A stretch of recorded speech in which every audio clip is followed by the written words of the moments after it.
a questão do Zanin me parece que eram favas contadas, depois que você chega na indicação, só uma hecatombe para mudar a situação, porque aquilo ali já é, né, você faz toda uma trajetória antes de conversa com os ministros, de verificação e tudo mais, e quando chega na indicação já está resolvido, né?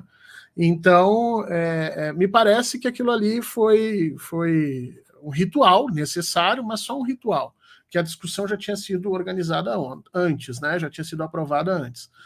Agora é se esperar que o Zanin haja no STF conforme a confiança do presidente Lula assim delimitou, né? Não que o Zanin vai agir em benefício ou a partir do Lula, mas que, obviamente, se o presidente indicou alguém, é porque imagina que nas questões centrais de interesse do Brasil, o Zanin tem um pensamento, no mínimo, alinhado com o pensamento do presidente, né? Então, a gente vai ter que ver agora, por exemplo, qual é a posição do Zanin com relação à questão dos direitos reprodutivos das mulheres, com relação à questão das demarcações de terra, com relação, talvez, até à própria questão do Banco Central, né?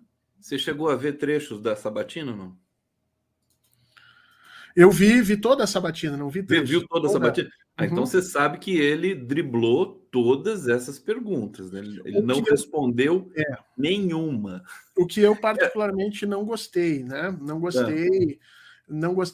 Achei que ele estava muito nervoso. Achei que desde o início ele estava muito nervoso. A fala inicial dele, quando ele se apresenta, me pareceu uma fala muito frágil, né? E me parece que ele tinha muito mais coisa para dizer ali, ele acabou não dizendo, e esse negócio de ficar, não é só ele, viu, Conde? Praticamente todos os ministros do STF fazem isso, com a desculpa de não poder adiantar voto para não ficar lá adiante, né, impedido numa determinada matéria, então eu me furto e não vou dizer o que eu vou fazer aqui. Aí fica todo mundo repetindo aquela bobagem que todo mundo conhece.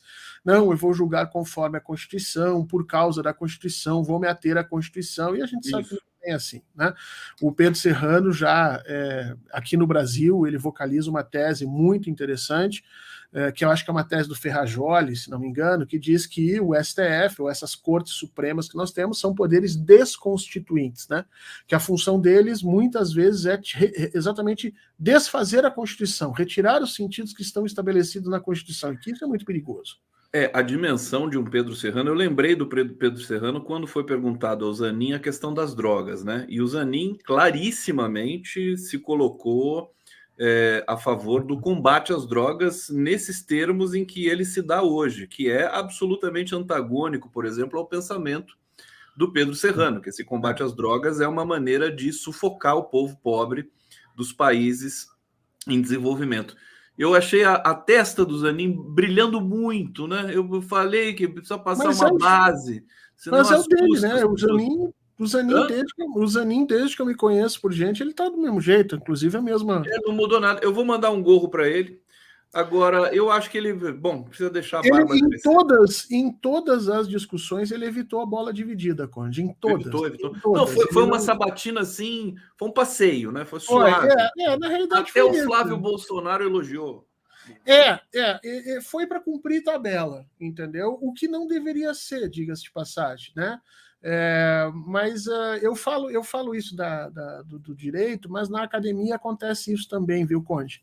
Na academia, muitas vezes, você tem ali defesas de mestrado, defesas de doutorado, você pensa que vai ser uma coisa assim, agora a pessoa vai ter que... E, na realidade, é um bate-bola, as coisas já estão mais ou menos acertadas. Agora é ver como é que vai ser a prática dele dentro do STF. Agora, uma coisa eu lembro, né, Conde? O STF é uma instituição, e as instituições elas têm uma coisa que na ciência política nós chamamos de cultura institucional.